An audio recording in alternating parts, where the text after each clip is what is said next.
Ya, baik saudara sekalian, materi kita hari ini masih melanjutkan materi akuntansi kantor pusat dan cabang. Ya, saya review sebentar.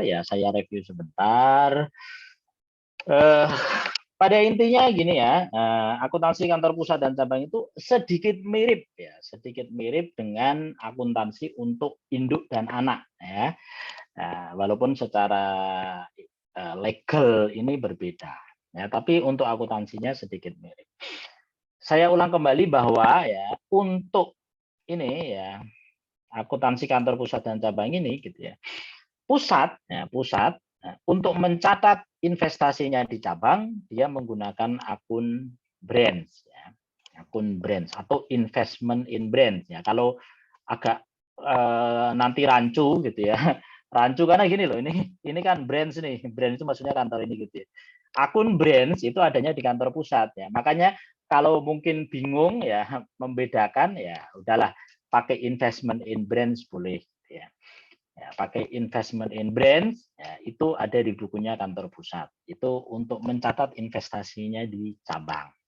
Nah, branch ya atau investment in branch ini akun aset ya, akun investasi aset saldo normalnya debit.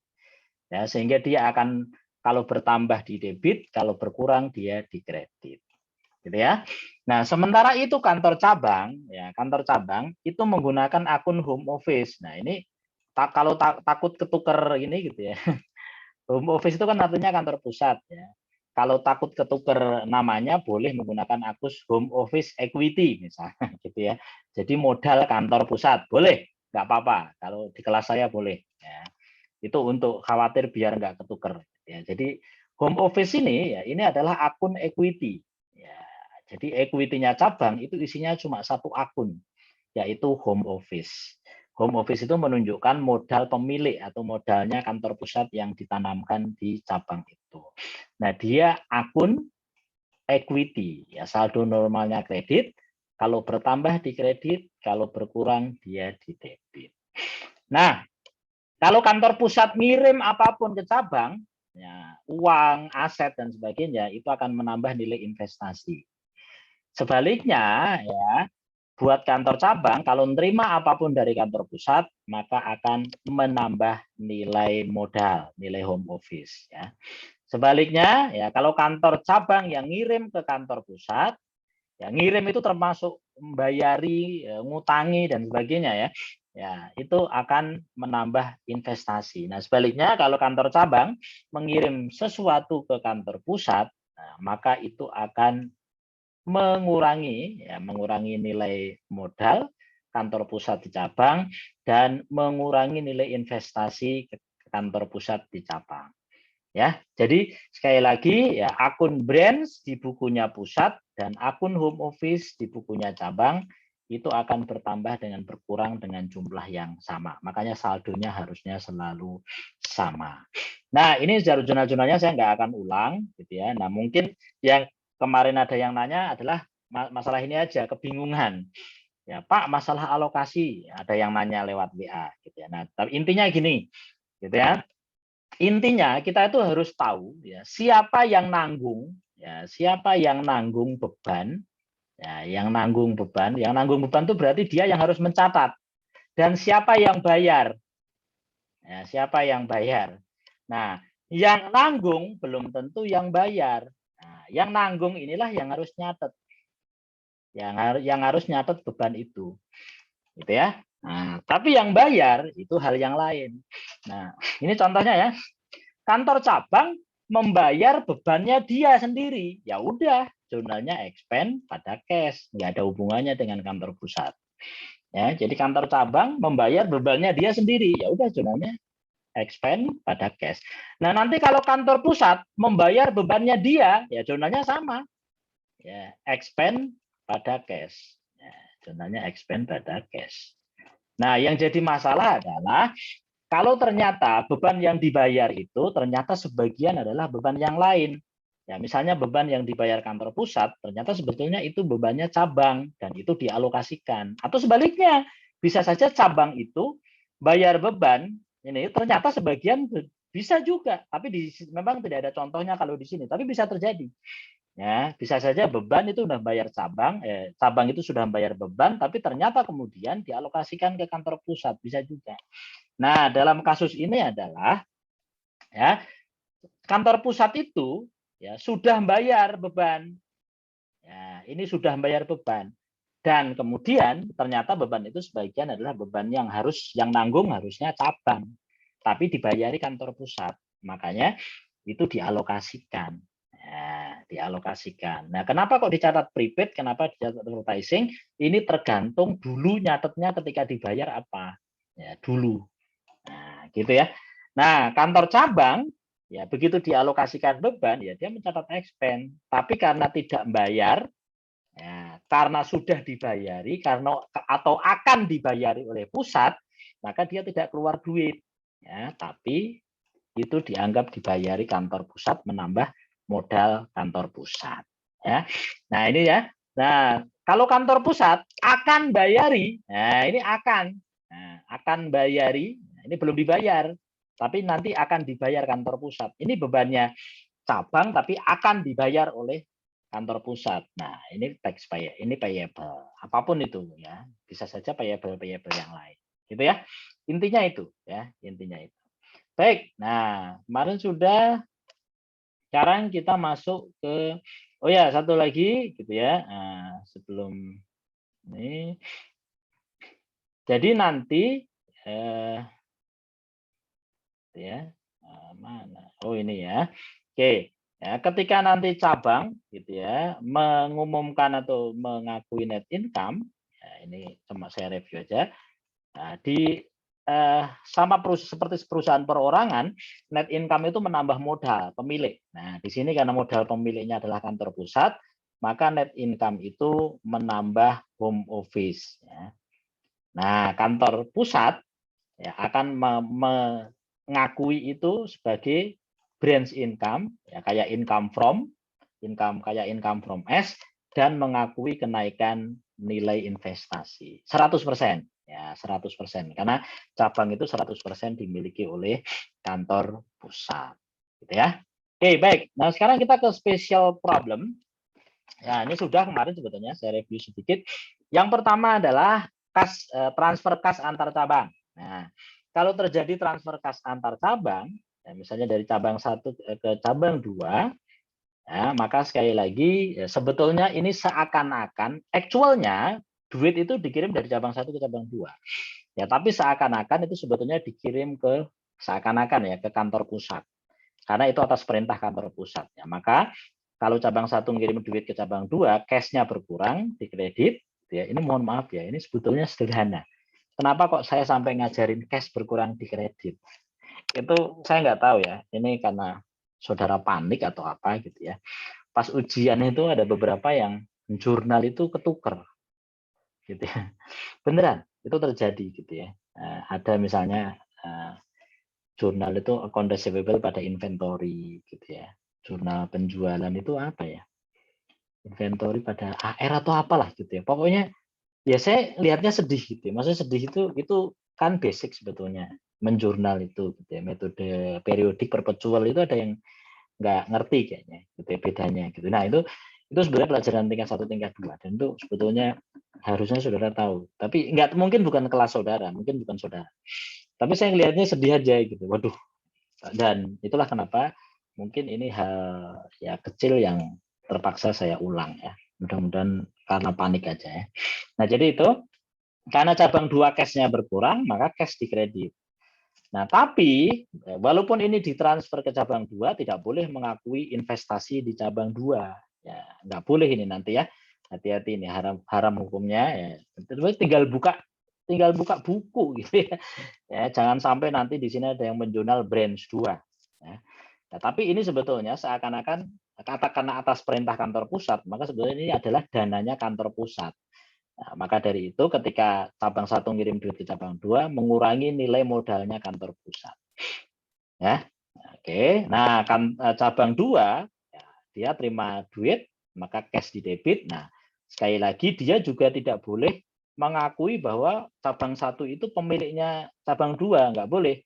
Ya, tidak boleh di sini nanti modal cabang 1 gitu ya. Itu juga nggak boleh. Ya, nah, sebetulnya cabang 2 itu tetap menerima duit itu seakan-akan dari kantor pusat. Ya, makanya di sini mengakui kenaikan nilai modalnya kantor pusat. Karena cabang 1 ngirim ke cabang 2 itu atas perintah kantor pusat, yaitu duitnya kantor pusat. Ya, makanya ini seakan-akan ngirim duit ke kantor pusat dulu, baru setelah itu duitnya. Nah, tapi boleh nggak Pak di sini kayak contoh kemarin ditulis cash pada brand 1 kemudian brand 2 pada cash, nggak boleh karena memang aktualnya tidak lewat ini. Ya, aktualnya memang tidak lewat kantor pusat, itu hanya seakan-akan. Ya. Oke, baik. Berikutnya adalah ya, transfer barang antar cabang. Ya, transfer barang antar cabang ini sekaligus ini kemarin karena saudara sudah di kelas yang belakang, ada yang nanya, ini sebetulnya mirip dengan retur. Pak, bagaimana kalau kantor pusat kirim barang ke cabang tapi kemudian dikembalikan? Nah, sebetulnya karena ada yang nanya retur dan retur itu tidak ada memang di bahan aja. Walaupun terjadi sebetulnya. Ya. Nah, ya kantor pusat pertama ngirim ke cabang 1. Ya, ke cabang 1. Nah, maka kantor pusat akan mencatat shipment to brand, gitu ya, shipment to brand. Nah, pusat bayar transport. Nah, tapi saudara harus tahu, yang nanggung itu siapa. Jadi antara yang nanggung dan yang bayar adalah dua hal yang berbeda. Yang nanggung itu yang harus nyatet. Nah, gitu ya, bukan yang bayar. Nah, di sini kantor pusat bayar transport, tapi bukan dia yang harus nanggung transport itu. Nah, maka dia bayari. Nah, karena bayari, maka di sini menambah nilai investasi. Ya. Nah, karena bayari, karena yang harusnya nanggung biaya transportasi itu adalah cabang ya, yang terima. Oke, ya. Kemarin ada yang nanya sih di WA juga gitu ya, Pak. Jadi yang nanggung itu apakah selalu ini ya? Kalau dalam jual beli sebetulnya yang nanggung itu tergantung ininya, temnya, apakah FOB destination atau FOB shipping point, gitu ya. Nah, tapi kalau dalam konteks pusat dan cabang sebetulnya tergantung kesepakatan, kebijakan bukan kesepakatan, kebijakan kantor pusat. Ya, karena kantor pusat yang ngatur semua. Nah, tapi secara umum ya yang harus nanggung itu adalah cabang. Ya, karena jadi yang harus nanggung yaitu adalah cabang. Maka cabang ya begitu dapat barang, dia mencatat shipment from home office, lalu dia yang mencatat break in. Ya, break in. Oke, nah karena tidak keluar duit untuk transport ini karena dibayari, ya maka itu menambah nilai modal kantor pusat. Nah, ternyata barang itu kemudian disuruh untuk dikirim ke cabang 2. Nah, maka ya semua yang dari kantor pusat ini dinolkan lagi. Ya, dinolkan lagi. Ya, nanti di pembahasan soal kita akan bahas, nanti bisa saja dikirimnya tidak 100%, ya, tapi separuh atau seperempat. Gitu ya. Nah, maka begitu dikirim ke cabang 2, ya maka ini dihilangkan lagi ininya. Ya, ini dibalik lagi lah semua. Gitu ya. Dibalik lagi. Nah, cuma masalahnya di sini cabang 1 keluar duit untuk transport. Nah, dia keluar duit, ya cash-nya dikredit, ya tapi ini sebetulnya membayari kantor pusat. Ya, karena sebetulnya pengiriman barang itu endingnya adalah dari kantor pusat ke cabang 2, tapi lewat cabang 1. Ya, sekali lagi, ya Mbak ini sebetulnya membayari kantor pusat. Ya, karena sebetulnya itu tanggung jawab nanti yang bayar harusnya kantor pusat, walaupun yang nyatet adalah cabang 2. Ya, gitu. Nah, cabang 2 kemudian dia terima barang, nah, dia mengakui break in, ya dia yang mencatat. Nah, ini maksimal sebesar biaya normal dari sini ke sini. Nah, biaya normalnya 650. Padahal total biaya transportnya nah, itu 1050. Tapi karena normalnya dari sini ke sini hanya 650, maka hanya mengakui 650. Sisanya nanti kantor pusat yang akan mengakui sebagai loss. Nah, ada yang nanya, Pak, kalau retur gimana? Nah, retur itu sebetulnya intinya sama dengan transfer antar cabang. Kalau ternyata cabang 1 mengembalikan barang itu ke kantor pusat, ya intinya sama. Shipment ini dibalik, ya break in-nya nggak jadi, gitu ya. Nah, break in-nya nggak jadi. Nah, nilai investasinya juga nggak jadi. Gitu. Nah, nanti biaya-biaya ini akan jadi kerugiannya kantor pusat. Ya, akan jadi kerugiannya kantor pusat. Itu ya. Nah, yang terakhir saudara sekalian, nah ini pengiriman barang dagangan tapi tidak at cost. Nah, jadi kalau kita lihat ini, nah, di sini kantor pusat itu punya barang senilai 4.500 dan dikirim ke kantor cabang dengan nilai yang sama. Nah, tapi kadang-kadang gitu ya, kantor pusat itu bisa ngirim barang ke cabang bukan at cost. Ya, jadi di sana dia ada harga yang ditentukan oleh kantor pusat, yaitu harga pokok. Ya, dan kantor pusat itu sudah mengambil margin keuntungan tertentu. Nah, tujuannya apa? Tujuannya misalnya kayak gini. Nih, kantor pusat, ya ini pusat, punya barang, misalnya beli barang harga 10. Ya, kemudian barang itu dikirim ke cabang. Ya, dikirim ke cabang. Ya, dikirim ke cabang harganya 10. Nah, maka cabang itu kemudian dia akan menjual keluar ya dengan harga Aduh, kok hilang ya? Kok hilang ya? Oh ya. Ya. Maka cabang itu ya dia menjual keluar aja ya, ini menjual keluar gitu ya, ke pelanggan dengan harga 11 aja itu sudah untung 1. Ya kan? Ya, tapi kan jadi untungnya sedikit. Kata cabang, saya jual 11 aja udah untung 1 gitu ya. Nah, maka untuk memaksa cabang kinerjanya biar bagus gitu ya. Nah, memaksa cabang biar kinerjanya bagus. Nah, kantor pusat itu ketika ngirim barang ke cabang itu sudah mengambil margin. Ya, misalnya margin. Misalnya nih angka-angkanya saya gedein. Kantor pusat punya barang ini 100. Kemudian mengambil margin 20%. Ya, gitu ya. Jadi tambah 20. Ya, makanya ditransfer ke cabang itu senilai 120. Ya, cabang nggak tahu cost-nya berapa. Dia ngira cost-nya 120. Makanya dia nggak mungkin kan jual 120. Ya, tapi dia mungkin akan jual di atas itu, misalnya 125. Ya. Cabang tahunya ketika berhasil menjual 125, dia tahunya punya laba sebesar 5. Padahal enggak. Ya, padahal di sini ketika barang itu terjual keluar, ya laba yang 20 itu ikut terrealisasi. Nah, jadi awalnya ya 20 ini adalah unrealized profit. Ya, unrealized profit. Tapi begitu ya cabang menjual ke pihak luar berapapun harganya, tidak peduli berapapun harganya, unrealized profit yang 20 yang awalnya unrealized dia menjadi ikut terrealisasi. Gitu ya. Maka cabang laporan gitu ya. Pusat, alhamdulillah saya jual barang dapat dari kamu 120, saya jual 125. Saya dapat untung 5. Kata pusat, enggak, sebetulnya kamu untungnya 25. Karena cost dari barang yang kamu jual itu sebetulnya cuma 100. Nah, gitu ya. Jadi gitu. Jadi ini untuk memaksimalkan proses penjualan. Gitu ya. Makanya nanti antara laba menurut cabang dengan laba menurut kantor pusat itu beda. Nah, makanya gini, laba yang dihitung oleh cabang ya sebetulnya akan lebih kecil ya, dibandingkan dengan laba yang sebenarnya.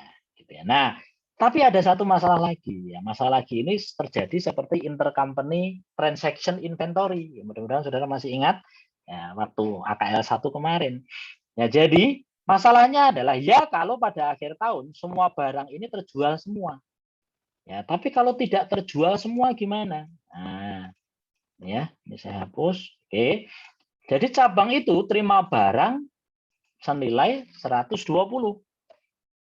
Nah, kemudian ternyata pada akhir tahun 120 itu ada yang terjual dan ada yang belum terjual. Ya, yang terjual jadi COGS. Ya, jadi COGS. Yang belum terjual berarti nanti akan dilaporkan sebagai ending inventory.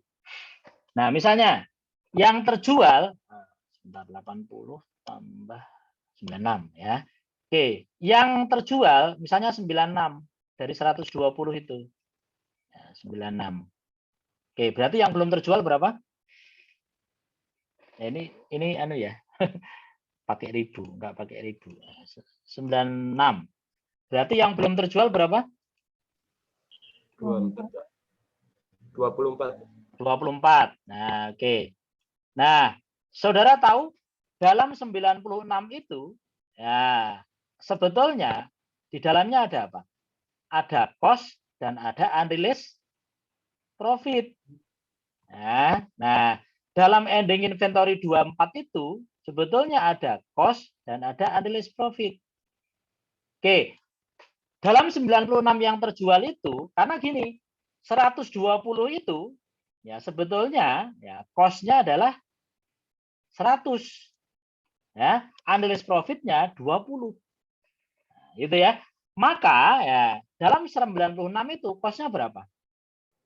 80, Pak. Ya, 96 dibagi 1,2 atau 120%. Ininya 80.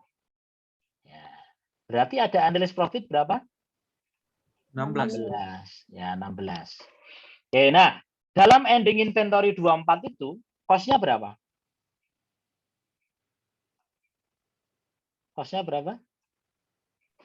20. Unrealized profit-nya? 4, Pak. 4.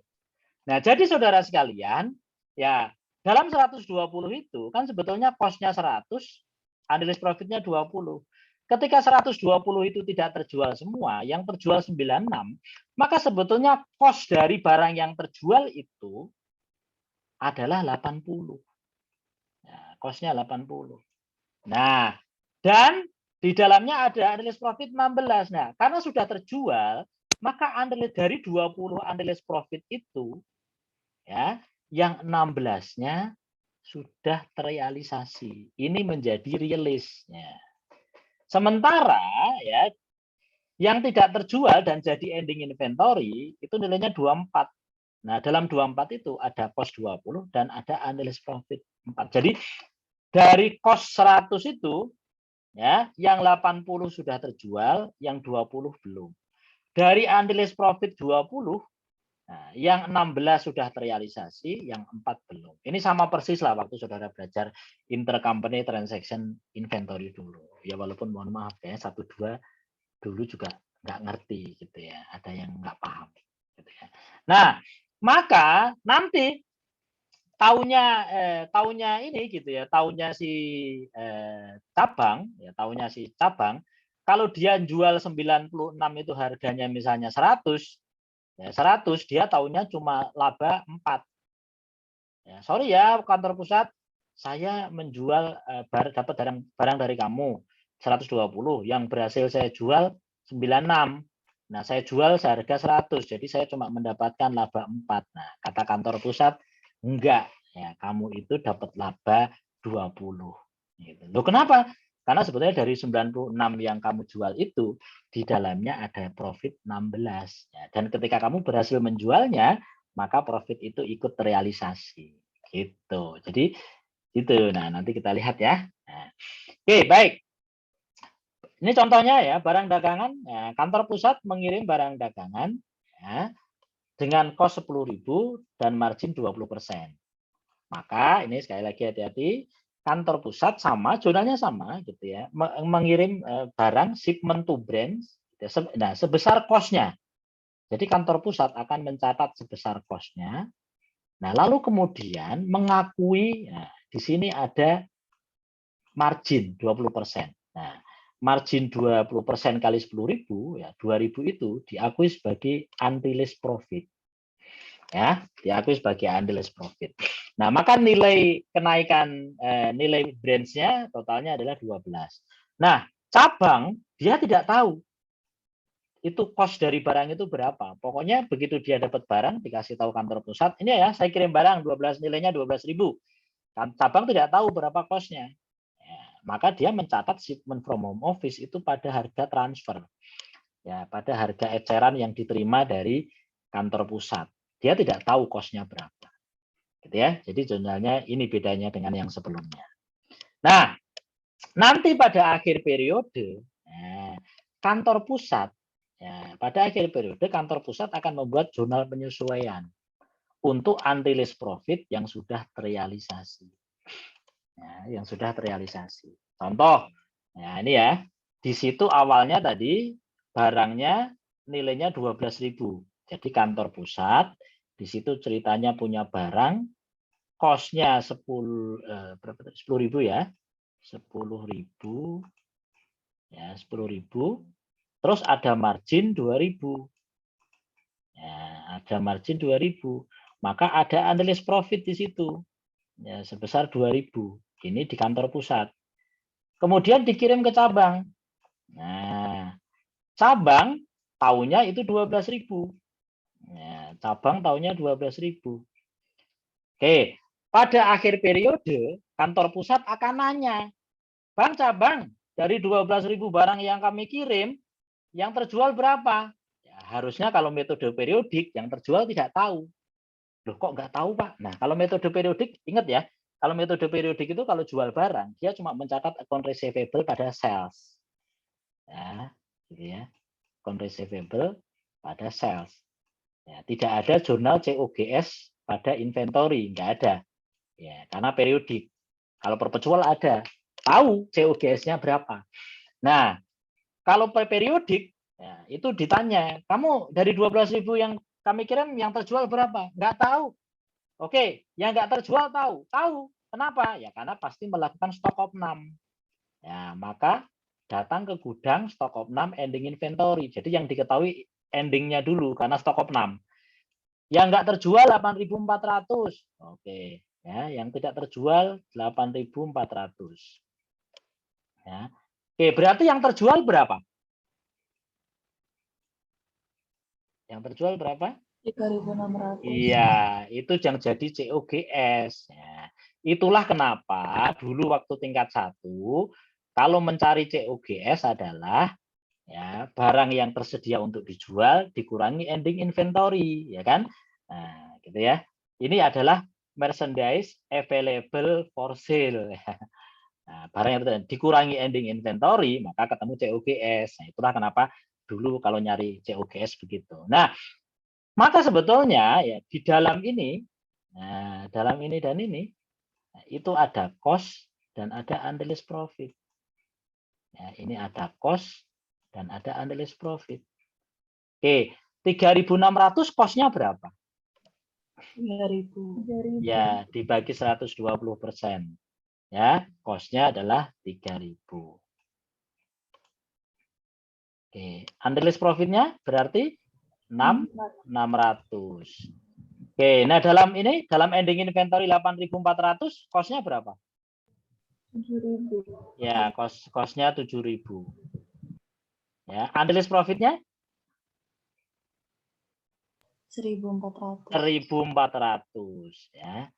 Oke, maka nah, total unrealized profit-nya berapa? 2.000 kan ya? 2.000. Dari 2.000 itu, yang 600 berarti sudah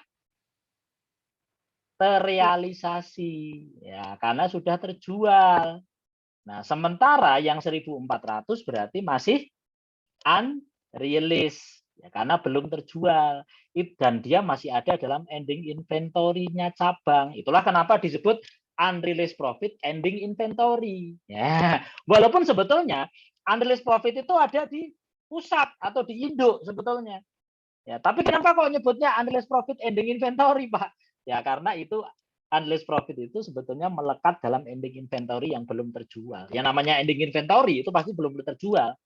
Ya, gitu. Makanya ketika dikasih tahu oleh cabang, ya terjual berarti yang terjual 3.600 gitu ya. Nah, maka kantor pusat ngitung, oh berarti yang sudah terrealisasi 600.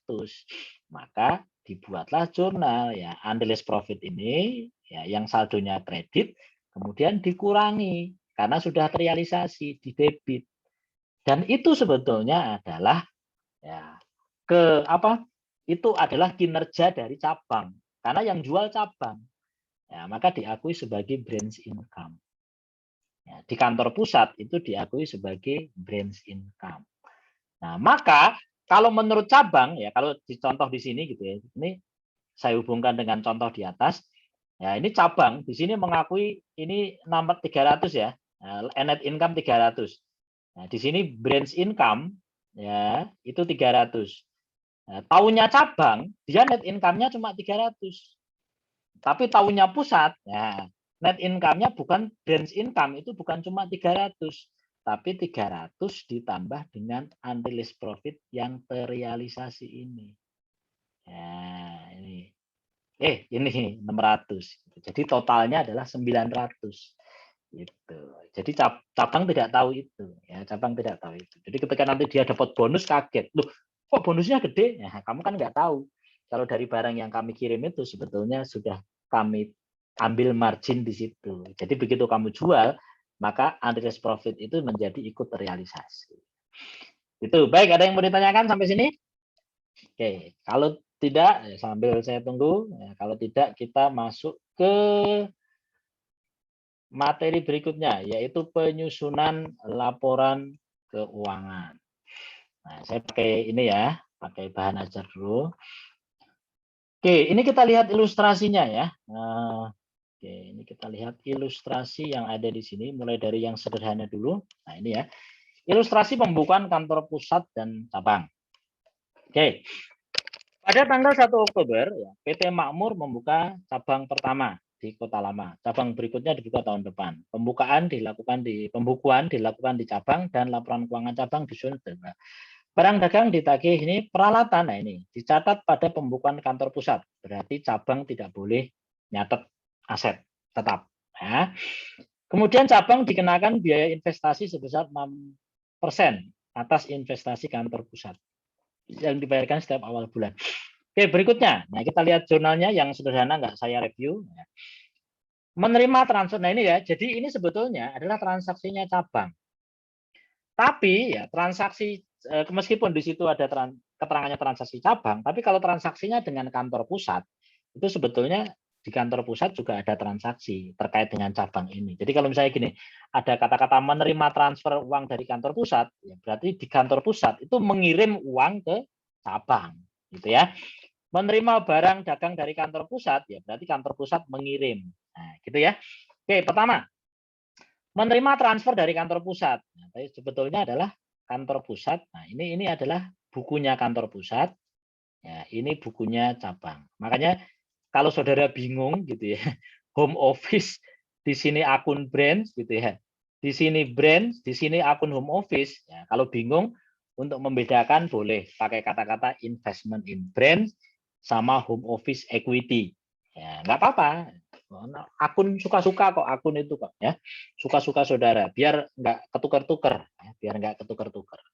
Nah, oke, pertama adalah menerima transfer uang dari kantor pusat. Nah, maka kantor pusat berarti transfer, ya, maka cashnya keluar berkurang dikredit, ya, menambah nilai investasi. Nah, cabang ketika terima duit, nah, makanya ini saya ubah aja nih buku kantor pusat. Nah, ini ya, ini cabang. Nah, gitu ya, buku atau catatan cabang biar nggak ketukar dengan home office brand gitu ya. Nah, ini pusat ya, pusat.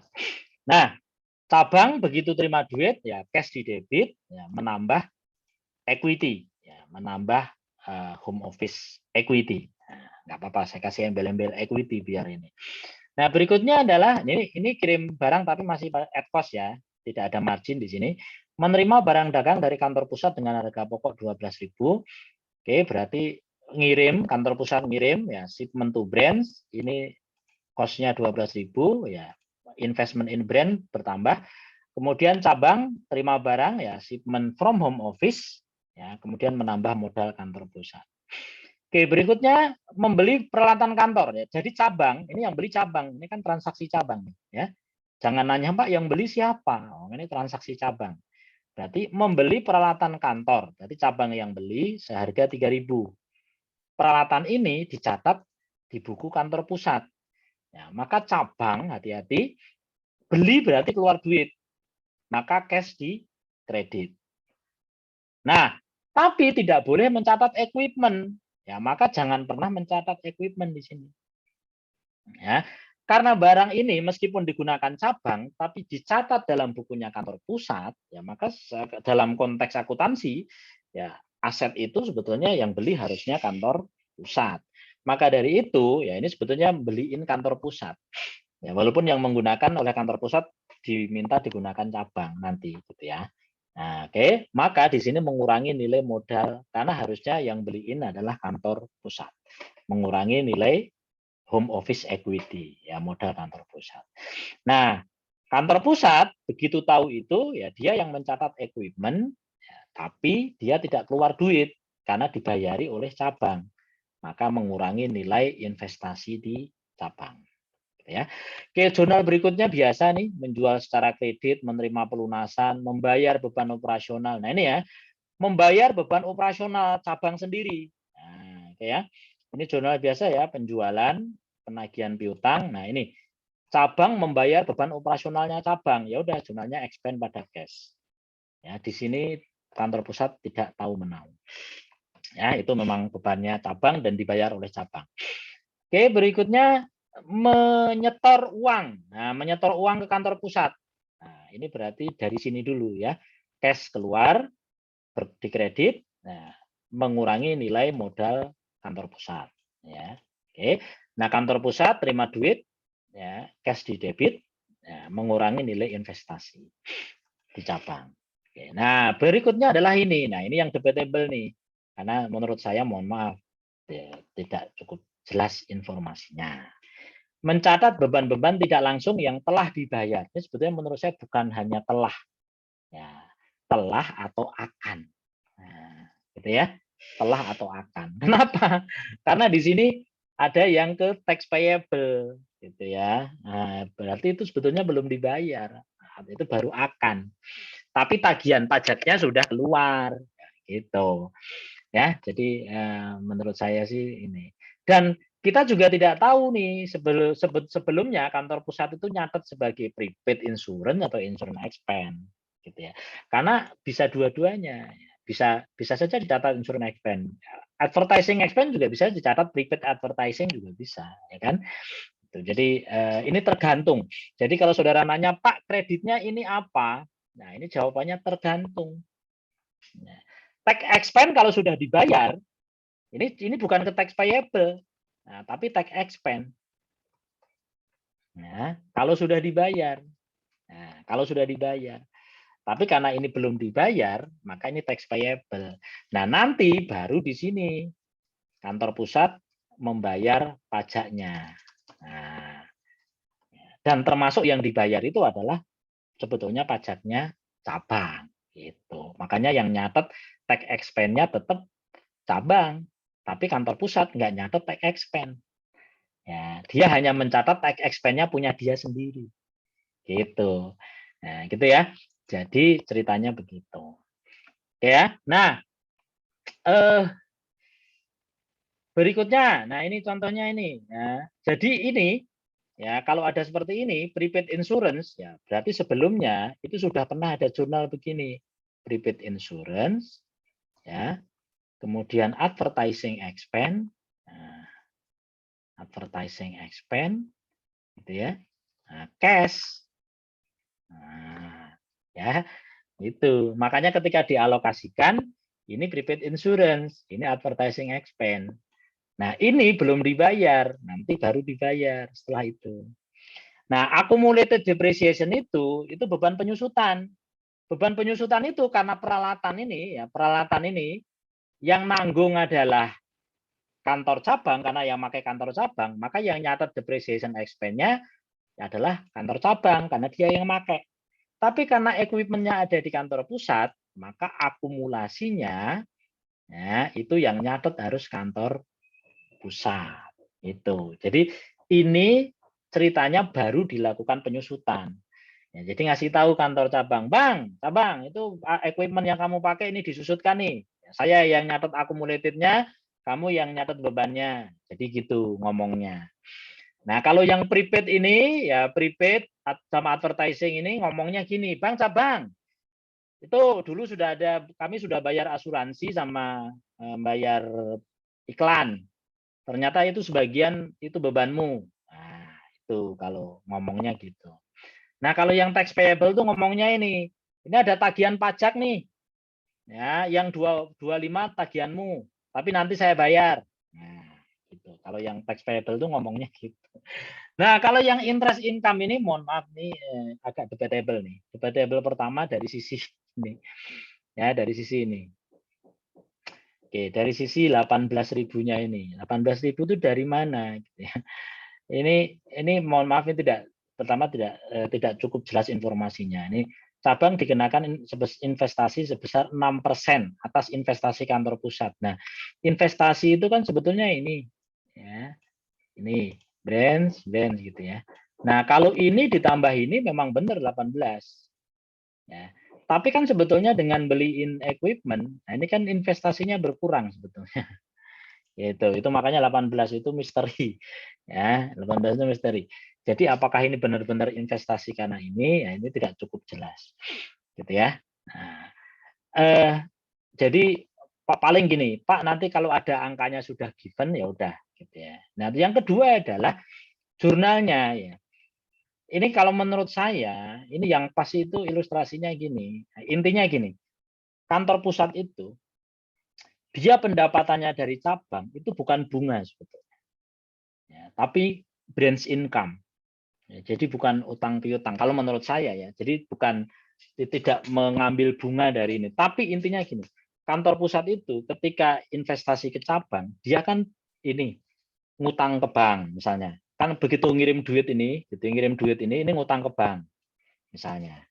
Ya, atau kantor pusat itu beli equipment dan dipakai oleh cabang. Itu misalnya ngutang ke bank. Nah, terus kemudian ada bunga karena ngutang. Nah, bunga itu ya karena digunakan untuk investasi di cabang, maka cabang harus ikut nanggung. Maka dari itu, bunga yang dibayar oleh oleh kantor pusat, jadi dia itu bayar bunga. Ya, interest expense pada cash. Nah, kalau menurut saya, ya bunga yang dibayar oleh kantor pusat itu sebagian harusnya ditanggung oleh cabang. Maka dialokasikan ke cabang. Makanya di sini cabang mengakui interest expense. Nah, kantor pusat menurut saya kalau kasusnya seperti itu, di sini mengurangi interest expense. Ya, mengurangi interest expense. Tapi bisa juga di sini dianggap interest income. Ya, karena dianggap kantor pusat yang udah bayar expense, maka kemudian ini dari cabang itu dianggap sebagai income yang dialokasikan ke cabang. Nah, ini mungkin juga hasil akhirnya sih sama, hasil akhirnya akan sama. Di sini mau ditulis expense maka akan mengurangi ini, gitu ya. Kalau di sini ditulis income tidak mengurangi ini, tapi nanti kalau di charge against di income statement hasilnya akan sama. Ya udahlah, kurang lebih kayak gitu ya, mungkin malah tambah bingung. Jadi Pak, boleh nggak di sini saya tulis interest expense? Boleh. Ya, boleh. Pak, bagaimana nanti nyari angkanya, Pak? Nyari ininya kalau tidak diketahui ya. Kalau tidak diketahui ya menurut saya nanti nyari angkanya adalah total ini. Nah, oh iya, karena ini, Ding. Oh ya, saya tahu. Ini saya tahu kenapa 18.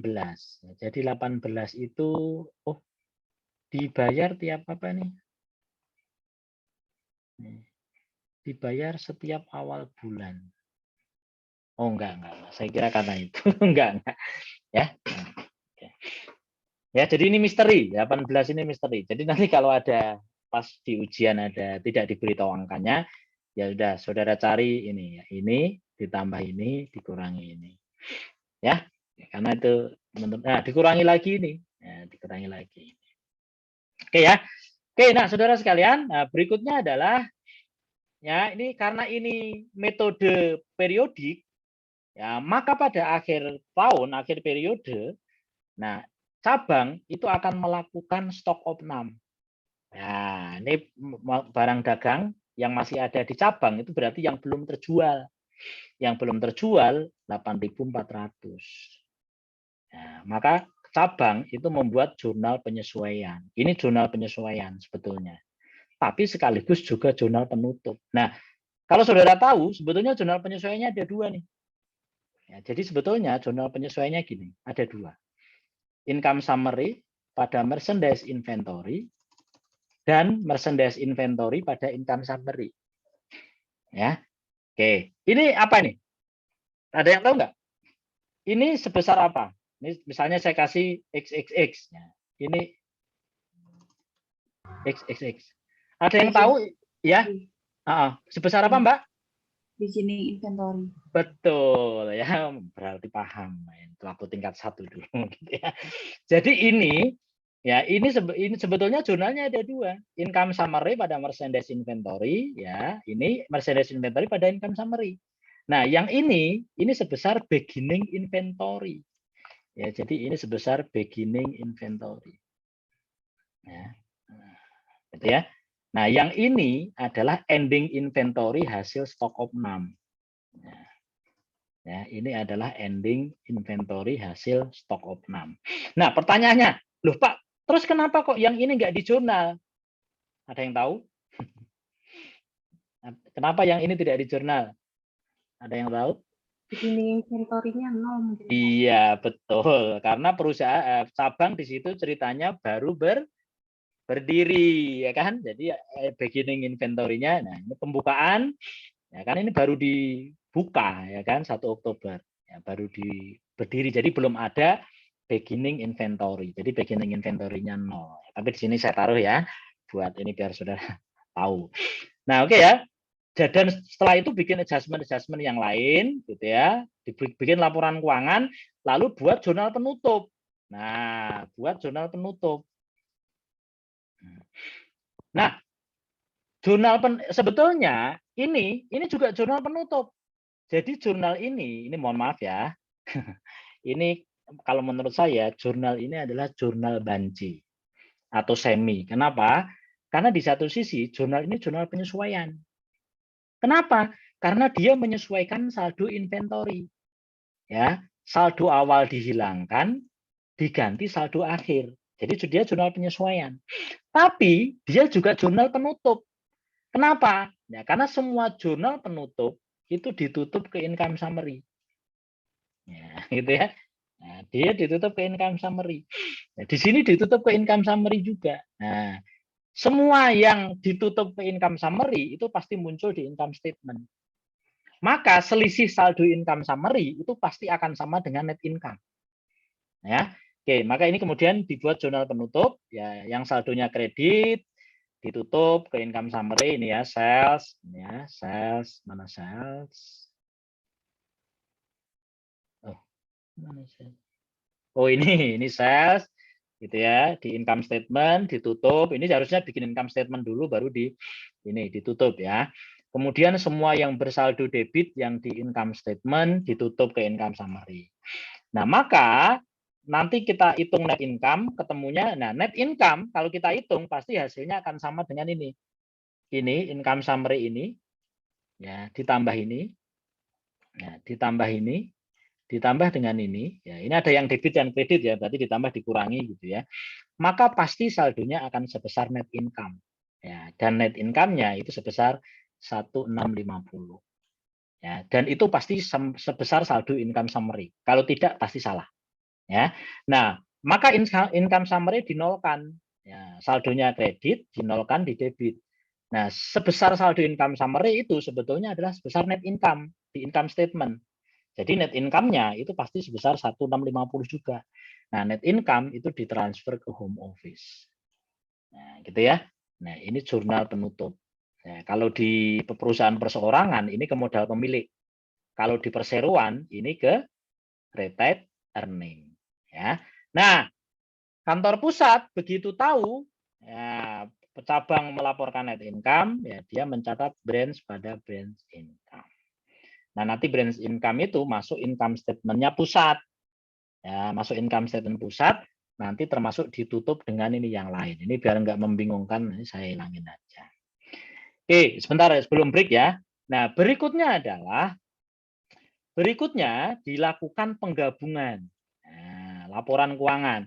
Ini laporan keuangannya cabang yang tadi itu ya ketemu tadi berapa? Net income 1650. Coba dilihat nih. Nah, net income-nya pasti sebesar 1650. Ya, pasti.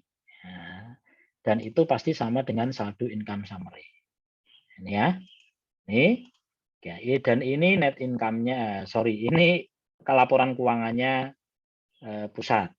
Ya, laporan keuangannya pusat. Nah, kemudian digabungkan. Nah, bagaimana cara menggabungkannya? Ya, sama dengan yang saudara pelajari ketika saudara belajar. Ini sudah single ya. Ini pasti ada ini di sini. Oke deh. Ya nggak apa-apa. Nah, ini sama persis ketika kita menggabungkan laporan keuangan induk dan anak. Cuma bedanya ini namanya combine, bukan consolidated. Nah, jadi ini semua akun yang sama dijumlahkan. Ini jumlahkan, ya, ini dijumlahkan. Gitu ya. Yang tidak boleh dijumlahkan adalah ini. Ya, nggak boleh ini ditambah dengan ini. Ya, jadi COGS konsolidasi, COGS gabungan itu harus hasil perhitungan ini. Ya, nah, sama dengan ini, ya ini tidak boleh ini ditambah ini, ya, tapi harus penggabung hasil dari ini. Ya, sama dengan net income, ya net income-nya tidak boleh ini digabung dengan ini, ya tapi hasil ini. Ya, dan ini seperti metode equity. Ya, maka kalau metode equity itu net income konsolidasi itu sama dengan net income-nya induk. Ya, metode equity. Nah, ini cabang kantor pusat dan cabang ini dia seperti metode equity. Ya. Nah, sama net income gabungan, ya, net income gabungan ya, itu pasti sama dengan net income-nya induk. Loh, kok bisa, Pak? Kalau ditelusuri secara matematis memang iya. Makanya, tapi nggak mungkin saya jelaskan. Saudara telusuri sendiri. Ya, harusnya itu sudah dijelaskan waktu AKL 1 dulu. Kok bisa net income-nya sama ya? Karena sebetulnya gini loh. Ini net income ini diakui sebagai branch income oleh kantor pusat. Nah, makanya kan jadi sama gitu ya. Jadi sama. Nah, berikutnya adalah apa yang dilakukan. Jadi ini tinggal ditambahkan aja, tinggal ditambahkan. Nah, tapi sama kayak nyusun laporan keuangan konsolidasi, ada beberapa akun yang harus dieliminasi atau disesuaikan. Ya, kenapa? Karena begitu jadi combined financial statement, ya itu home office dan branch, ya pusat dan cabang itu sudah bersatu dalam satu laporan keuangan. Jadi dia di sini satu entitas akuntansi. Ya, nah, karena ini sudah gabungan, maka akan aneh kalau pertama di sini muncul branch income. Nah, nanti di laporan keuangan gabungan kalau ada branch income akan ditanya, oh ini ada branch income, ini branch income dari mana? Oh dari kami Pak. Kami itu siapa ya? Kami cabang itu kami karena kami sekarang satu entitas, ya kan aneh. Itu berarti memperoleh pendapatan dari diri sendiri, ya kan? Nah terus ini juga shipment from home office. Ya, ini nanti kalau muncul di income statement gabungan, jadi pertanyaan, ini ada pengiriman barang dari pusat, dari mana nih? Kami Pak, dari kami. Pusatnya siapa? Kami gitu. Loh terus ini, nah, ya kami ya, mosok ngirim barang ini. Nah ini juga shipment to branch. Nah ini karena pusat dan cabang itu sudah jadi satu entitas di sini, maka tidak ada mengirim dan menerima dari dirinya sendiri. Ya, oke itu egois. Ya. Oke. Nah berikutnya juga ini ya sama kayak nyusun laporan keuangan konsolidasi. Ada akun investment. Ya, akun investment. Nih. Nah ini akun investment itu menunjukkan kepemilikan dalam ini. Ya. Oke. Dalam equity-nya cabang. Nah, ini menunjukkan kepemilikan di sini. Ini harus dieliminasi. Ya, ini sebetulnya 0 ya. Ini kan terus minus ini nol. Ya, oke. Nah, harus dieliminasi karena kalau tidak nanti aneh. Ini ada investasi di mana? Di branch Pak. Branch-nya mana? Branch-nya ya kami ya. Nah, ya, jadi ini nanti jadi memiliki dirinya sendiri. Maka dari itu beberapa akun yang sifatnya resiprokal itu harus dieliminasi. Maka dibuatlah jurnal ini penyesuaian dan eliminasi. Nah, jurnalnya kurang lebih sama ya. Yang ini mohon maaf ini mungkin enggak konsisten ya. Ini income from branch. Income from branch itu sebetulnya adalah branch income. Ya, boleh Pak, boleh nggak nanti saya pakai ini mencatat ini pakai income from branch? Boleh. Ini kan sebetulnya sama kayak income from S. Pak, boleh nggak brand saya ganti investment in brand? Boleh, gitu ya. Ini sebetulnya kayak jurnal investment in brands pada income from brands. Boleh, silahkan. Tapi ya ini kita buat konsisten aja ya. Karena di sini namanya brands income, ya di sini juga brands income. Gitu ya, ya boleh. Tapi kalau di sana namanya income from branch, gitu ya. Nah, branch income harus dieliminasi. Ya, harus dieliminasi. Nah, branch income ya itu membuat kenaikan saldo branch. Nah, jadi saldo branch ini adalah saldo branch akhir. Ya, sumbernya adalah sama kayak laporan keuangan konsolidasi gitu ya. Ini saldo awal sebelum closing. Makanya kalau di laporan keuangan konsolidasi itu saldo awal tahun ya. Saldo awal tahun investment. Ya, tapi kalau di sini ini adalah saldo awal sebelum closing. Makanya namanya adalah post closing sama pre closing gitu ya.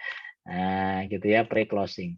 Jadi saldo home office pre closing itu artinya saldo 31 Desember ya, saldo home office 31 Desember tapi sebelum ditambah net income. Jadi sebelum dilakukan ini. Ya, sebelum dilakukan jurnal ini ya, gitu ya. Oke. Jadi saldo home office sebelum ditambah 1650 ya, itu adalah 13 ini ya. Oke, 13.500 ya gitu ya. Ini saldo. Jadi kenapa disebut pre-closing gitu. Kalau di laporan keuangan konsolidasi itu returning awal. Ya, kalau di sini bukan returning karena saldo awal tahun kalau di home office kantor pusat dan cabang itu berubah karena ini ya, home office. Jadi kalau saldo awal nggak bisa. Kenapa? Karena sepanjang tahun saldo home office itu gini. Ya ini home office gitu ya. Nah, ini home office gitu ya. Nah, jadi ini bukan saldo awal tahun tapi saldo pre-closing.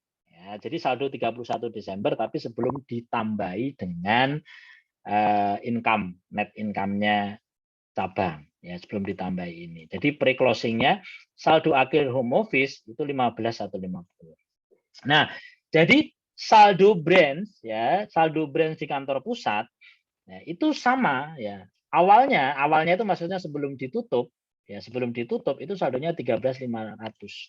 Ya, tapi kemudian saldonya bertambah. Nah, ini kita lihat ya, saldo brand ya, ini bertambah 1.650 karena branch income.